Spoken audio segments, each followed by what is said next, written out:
दोस्तों, fastest growing cities के बारे में तो आप सभी लोग जानते हो, जिन्होंने पिछले 10 से 20 सालों में ही रैपिड ग्रोथ को एक्सपीरियंस किया है। लेकिन कुछ सिटीज ऐसी भी है जो भी प्रेजेंट में काफी चैलेंजेस फेस कर रही है। जबकि ये सिटीज पास्ट में काफी ज्यादा पॉपुलर हुआ करती थी और इंडिया की एक मेजर सिटी हुआ करती थी। लेकिन अभी प्रेजेंट की बात करें तो ये इकोनॉमी एंड इंफ्रास्ट्रक्चर ग्रोथ में बाकी सिटीज से काफी पीछे रह गई है। वैसे तो ये सिटी भी ग्रो कर रही है, बट ये सफिशिएंट ग्रोथ नहीं है इन सिटीज के लिए। जो ग्रोथ इन सिटीज को लेट 90s में मिल जानी चाहिए थी, वो ग्रोथ आज ये 2023 में एक्सपीरियंस कर रही है, जिससे ये प्रूफ होता है कि ये सिटीज लंबे समय से डाउनफॉल का सामना कर रही है। अगर अभी इन सिटीज की तरफ प्रॉपर तरीके से ध्यान नहीं दिया गया तो आने वाले टाइम में ये डाउनफॉल और भी ज्यादा बढ़ सकता है। दोस्तों, आज दुनिया की टोटल पॉपुलेशन के लगभग 18 से 19% लोग इंडिया में रहते हैं। भारत दुनिया का सबसे आबादी वाला देश है और इस देश में अगर हम जॉब अपॉर्चुनिटीज और इंफ्रास्ट्रक्चर के बेस पे देखें तो दिल्ली, मुंबई, बैंगलोर जैसे कुछ ही शहर हमें देखने को मिलते हैं, जो खुद भी अब ओवरबर्डन के शिकार है और अपनी अपनी डिफरेंट प्रॉब्लम को फेस कर रहे हैं। For example, pollution, population, transportation, सभी प्रकार की प्रॉब्लम्स आज हमारी बड़ी सिटीज में देखने को मिलती है। पॉपुलेशन के लिहाज से देखा जाए तो भारत में हमें दिल्ली और मुंबई जैसे सैकड़ों शहरों की जरूरत है और आंध्र प्रदेश की तरफ से तो ये सजेशन भी दिया गया था कि भारत के सभी राज्य में 3 कैपिटल सिटीज होनी चाहिए, जिससे जो स्टेट की ग्रोथ है वो इक्वली डिवाइड हो सके।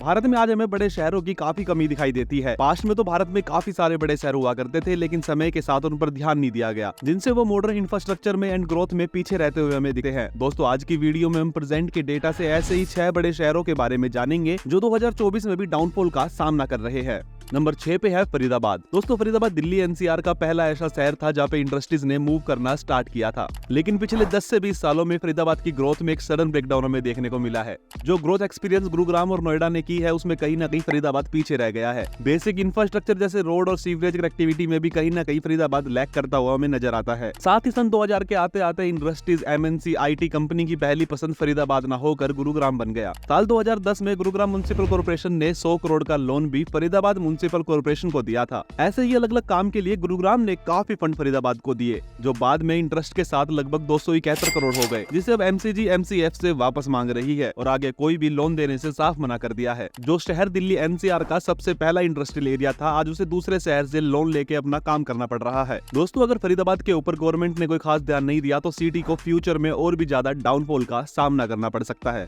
नंबर 5 पे है आगरा। दोस्तों, आगरा इतिहास की कितनी इंपॉर्टेंट सिटी है आप सभी लोग जानते हो। दुनिया के 7 अजूबे में से एक ताजमहल भी आगरा में है। मुगल एम्पायर के समय 1658 तक ये मुगलों की कैपिटल सिटी हुआ करती थी, लेकिन आज आप देखोगे तो आगरा का इंफ्रास्ट्रक्चर बहुत ज्यादा पुअरली प्लान है। देश का सबसे बड़ा इंपोर्टेंट टूरिज्म डेस्टिनेशन होने के बाद भी आगरा का वेस्ट मैनेजमेंट से लेके पोल्यूशन और ट्रांसपोर्टेशन, लोकल ब्यूटिफिकेशन काफी वीक है। साथ ही दोस्तों, आगरा में आने वाले टूरिस्ट को बैड ट्रैफिक मैनेजमेंट का भी सामना करना पड़ता है। सीवरेज के गंदे पानी को यमुना में छोड़े जाने के कारण और एयर पोल्यूशन के चलते ताजमहल को भी काफी ज्यादा नुकसान पहुंचा है। आगरा के कुछ एरिया के हालत इतनी खराब है कि लोकल लोगों ने आगरा को गटर सिटी बोलना शुरू कर दिया है। आगरा देश के बड़े बड़े शहरों की तरह ग्रो तो नहीं कर पाया, ना ही यहाँ जॉब अपॉर्चुनिटीज ही है। साथ ही टूरिज्म के लिहाज से भी आगरा में काफी ज्यादा खामियां आज हमें देखने को मिलेगी।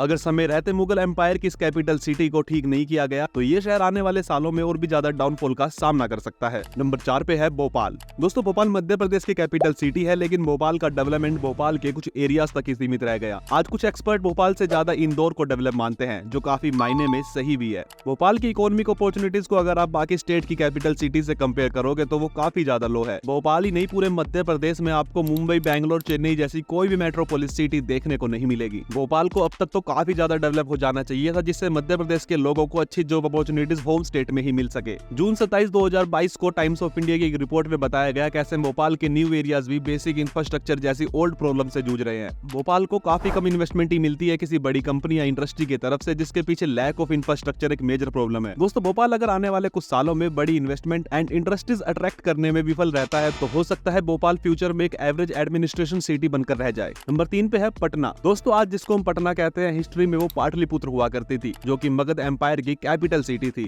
लेकिन आज Patna infrastructure, urban planning, job opportunities में काफी पीछे रह गया है। जहां देश के बाकी शहर आज बड़ी बड़ी आईटी कंपनी की इन्वेस्टमेंट अट्रैक्ट कर रहे हैं, बड़े मैन्युफैक्चरिंग प्लांट देश के अलग अलग शहरों में लगाए जा रहे हैं, वही पटना अपने बेसिक इंफ्रास्ट्रक्चर को भी बेहतर नहीं कर पा रहा। जॉब अपॉर्चुनिटीज एंड इंफ्रास्ट्रक्चर की प्रॉब्लम तो यहाँ थी ही, उसके अलावा 2018 की टाइम्स ऑफ इंडिया की रिपोर्ट में पटना को 6th most polluted city in the world बताया गया था। 2020 की मीडिया रिपोर्ट में पटना को dirtiest city in the country बताया गया। दोस्तों सेंट्रल गवर्नमेंट की ईज ऑफ लिविंग इंडेक्स में 111 सिटीज में पटना की रैंक 109 थी, जो कि काफी ज्यादा लो है। सर्वे के अकॉर्डिंग देश में पटना में रहना सबसे ज्यादा मुश्किल है। ओवरऑल दोस्तों पाटलिपुत्र से पटना तक का सफर पटना के लिए काफी मुश्किल भरा रहा है, लेकिन अभी भी ये शहर जो इन्वेस्टमेंट और ग्रोथ एक्सपीरियंस कर रहा है वो एक्चुअल में लेट 90s में पटना को मिल जानी चाहिए थी। अगर इस शहर पे अच्छे से ध्यान नहीं दिया गया तो हो सकता है आने वाले साल में ये शहर भी एक बड़े डाउनफॉल को फिर से देखे। नंबर 2 पे है कानपुर। दोस्तों एक टाइम पर कानपुर को नॉर्थ इंडिया का मैनचेस्टर कहा जाता था और कानपुर उत्तर प्रदेश की एक मेजर इंडस्ट्रियल सिटी हुआ करती थी। जो डाउनफॉल कानपुर ने देखा इंडस्ट्रीज में उत्तर प्रदेश के किसी दूसरे शहर ने नहीं देखा। कानपुर की बड़ी बड़ी फैक्ट्री, इंडस्ट्रीज और मिल्स आज खंडर बन चुकी है। No power, high sales tax rate, high labour cost, law of order, shortage of raw material and lack of infrastructure के चलते कानपुर की इंडस्ट्रीज में एक बहुत बड़ा डाउनफॉल देखने को मिला है। कानपुर की लेदर इंडस्ट्रीज में आपको 50% से भी ज्यादा डाउनफॉल देखने को मिलेगा। पुअर प्लानिंग के चलते सॉलिड वेस्ट और एयर पोल्यूशन यहाँ बढ़ता गया, जिसके चलते सैकड़ों बड़ी इंडस्ट्रीज यहाँ धीरे धीरे करके बंद हो गई। कानपुर के डाउनफॉल के पीछे कोई एक रीजन नहीं है, बल्कि पुअर रोड इंफ्रास्ट्रक्चर से लेकर इरेगुलर पावर सप्लाई सभी कानपुर की डाउनफॉल का एक बड़ा रीजन है। अभी कहीं से कहीं तक भी कानपुर के लिए ऐसा प्लान नजर नहीं आता जो कानपुर के पोल्यूशन और इंफ्रास्ट्रक्चर के फेवर में हो। गवर्नमेंट एंड इंडस्ट्रीज का भी पूरा फोकस अब नोएडा, गाजियाबाद, लखनऊ जैसे शहरों पर ज्यादा देखने को मिलता है, जिसके चलते हो सकता है फ्यूचर में कानपुर को और भी ज्यादा डाउनफॉल का सामना करना पड़े। दोस्तों नंबर 1 पे है कोलकाता। दोस्तों कोलकाता इस लिस्ट में नंबर 1 पे इसलिए नहीं है कि कोलकाता कानपुर, पटना, भोपाल जैसी सिटीज से कम डेवलप है। नो डाउट कोलकाता इस लिस्ट में लिस्टेड सभी शहरों से काफी ज्यादा डेवलप है, लेकिन कोलकाता का कंपटीशन इन सब शहरों से कभी था ही नहीं। कोलकाता पूरे देश की सबसे मेजर सिटी हुआ करती थी और एक समय पे दिल्ली, मुंबई जैसे शहरों से भी ऊपर कोलकाता का नाम आता था और इस हिसाब से देश की आजादी के बाद सबसे ज्यादा डाउनफॉल कोलकाता ने ही फेस किया है।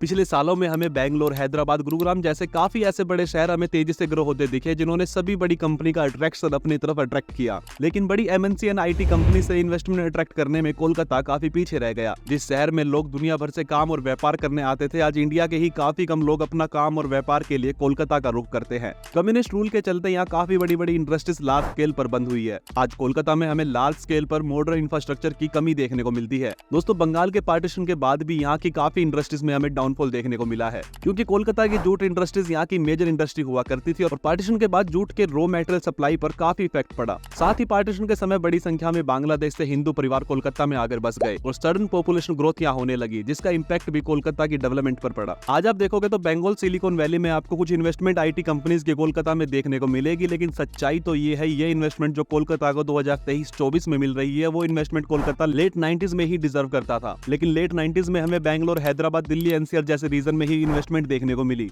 आज सिर्फ कोलकाता ही बंगाल सिलिकॉन वैली बना के इन्वेस्टमेंट अट्रैक्ट नहीं कर रहा, बल्कि देश के सभी बड़े शहर अपने आसपास नई स्मार्ट सिटीज बनाकर इन्वेस्टमेंट अट्रैक्ट करने पे लगे हुए हैं। आज आप देखोगे गुजरात में काफी सारी प्लान सिटीज पर काम चल रहा है और उत्तर प्रदेश भी अभी काफी इन्वेस्टमेंट डिफरेंट सेक्टर में अट्रैक्ट कर रहा है और मुंबई भी अपनी नैना स्मार्ट सिटी और नवी मुंबई जैसे एरियाज में हैविली इन्वेस्ट कर रहा है, जो अगेन एक बहुत ज्यादा कंपटीशन क्रिएट कर सकता है कोलकाता के लिए। कोलकाता ने न्यू टाउन, सॉल्ट लेक जैसे एरियाज डेवलप तो किए हैं, अगर वहाँ बड़ी इन्वेस्टमेंट हमें लॉन्ग टर्म तक देखने को नहीं मिली तो कोलकाता को एक और बड़े डाउनफॉल का सामना करना पड़ सकता है। दोस्तों ऐसा बिल्कुल भी नहीं है कि हमारे देश में प्रॉब्लम केवल इन 6 सिटीज में है। अगर हम अभी प्रेजेंट में जो इंडिया की मेजर सिटीज है जैसे मुंबई, दिल्ली, चेन्नई, बैंगलोर, इनको देखते हैं तो ये सिटीज ग्रोथ तो कर रही है, बट इनकी ग्रोथ के साथ साथ बड़े चैलेंजेस भी ग्रो हो रहे हैं। हम इसको चेन्नई के एग्जांपल से समझते हैं। दोस्तों वैसे तो चेन्नई इंडिया की एक मेजर सिटी में से एक है, लेकिन पिछले कुछ सालों में चेन्नई में काफी प्रॉब्लम्स हमें एक साथ देखने को मिली है, जिसमें ट्रैफिक, पोल्यूशन, पॉपुलेशन सभी चीजों में चेन्नई की रैंक दिन पे दिन गिरती जा रही है। चेन्नई जितना तेजी से साइज में इंक्रीज हो रहा है उतना ही मैच सिटी में क्रिएट होता जा रहा है। काफी रिपोर्ट्स में ये भी सामने आया है कि चेन्नई में हो सकता है फ्यूचर में हमें वाटर शॉर्टेज भी देखने को मिले। आजादी से पहले चेन्नई एक साफ सुथरा शहर हुआ करता था, लेकिन प्रेजेंट में चेन्नई की हालत दिन पे दिन खराब होते जा रहे हैं।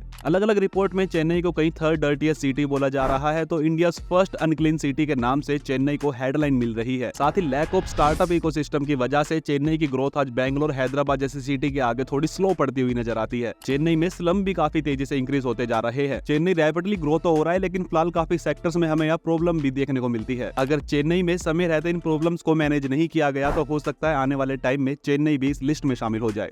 बाकी दोस्तों आप लोग क्या सोचते हो, आपके आसपास ऐसी कौन सी सिटी है जो एक समय पे काफी डेवलप हुआ करती थी लेकिन आज कहीं ना कहीं वो लैक करती हुई आपको नजर आती है, या वो सिटीज जो हो सकता है काफी अच्छा डिजर्व करती हो बट उसको ना मिला हो? आप लोग कमेंट में ऐसी ही सिटीज की लिस्ट बनाकर जरूर पोस्ट करें। अगर वीडियो पसंद आई हो तो वीडियो को लाइक और चैनल को सब्सक्राइब करना बिल्कुल ना भूलें।